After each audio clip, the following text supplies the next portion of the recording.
সম্মাননীয় সুধীমণ্ডলী, আমি আপনাদেরকে স্বচ্ছ দেশের স্বপ্ন ইউটিউব চ্যানেলের পক্ষ থেকে থাইল্যান্ডের পাতায়া শহরের মিনি সিয়ামে স্বাগত জানাচ্ছি।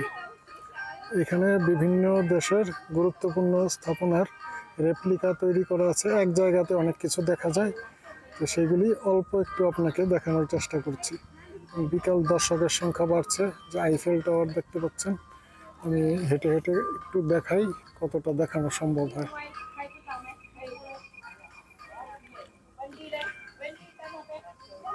বিভিন্ন দেশের ঐতিহ্যবাহী এবং গুরুত্বপূর্ণ জিনিসগুলি কিছুটা রাখা আছে।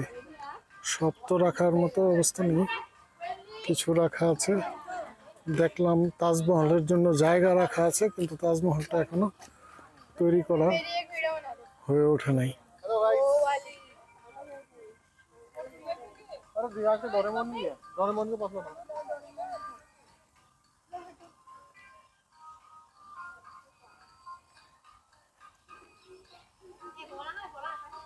কিছু কিছু দেখাচ্ছি। সবকিছু এত সুন্দর পরিপাটি করে রাখা। এখানে দেখেন,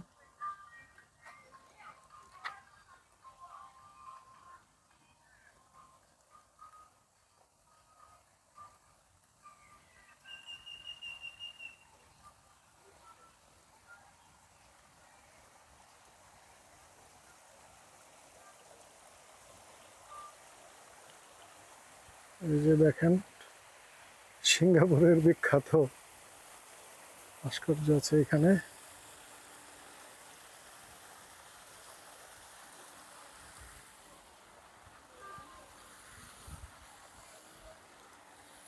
অস্ট্রেলিয়ার অপেরা হাউস আছে।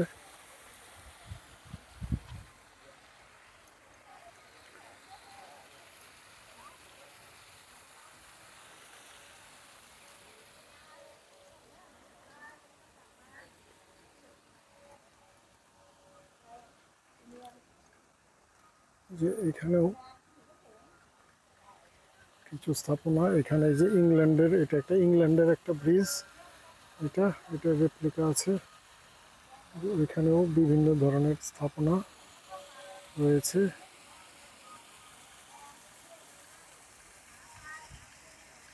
অনেক। আমি আবার ওই দিকে একটু যাই, ওইদিকে গিয়ে একটু দেখানোর চেষ্টা করি।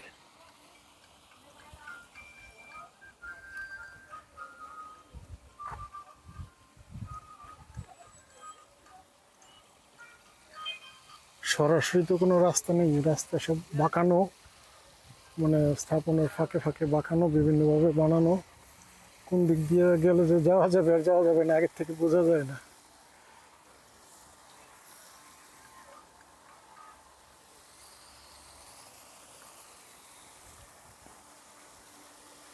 বিভিন্ন জায়গায় বসারও ব্যবস্থা আছে। এখানে যে লেকের মতো, কেউ আপনি বসে বসে সময় কাটাতে পারে, দেখতে পারে।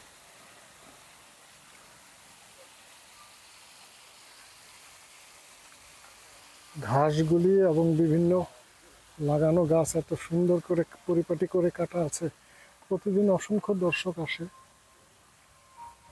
এখনো আপনারা দেখতে পাচ্ছেন। স্থানীয় দর্শক ছাড়াও বিদেশি অনেক দর্শক।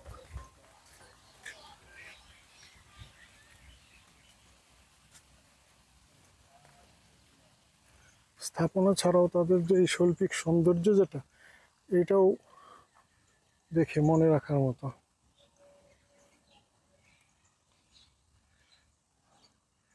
এই যে এখানে স্ট্যাচু অফ লিবার্টি আছে।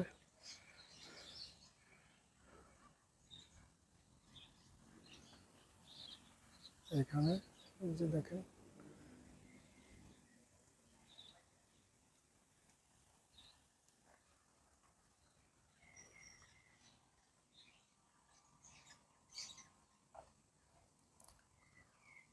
এই যে এটা বেলজিয়ামের।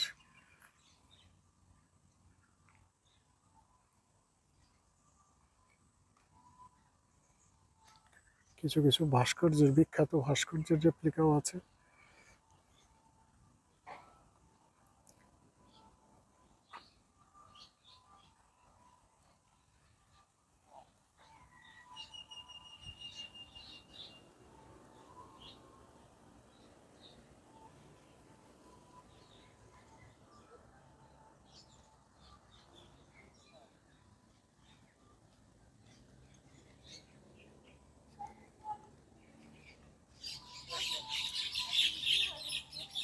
এই যে পাখির কলতান, এবং পাতায়াতে প্রচুর হাইরাইজ ভবন আছে, কিন্তু এই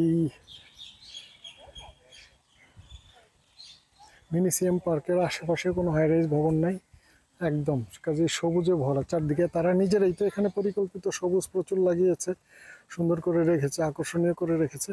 তাছাড়াও এই সীমার বাইরেও যে যারা আছে এই সীমানার বাইরে, তাদের এখানেও কোনো হাইরাইজ ভবন নেই, সেখানেও গাছপালা প্রচুর, যার জন্য সবুজের সমারোহ মারাত্মক রকম সুন্দর।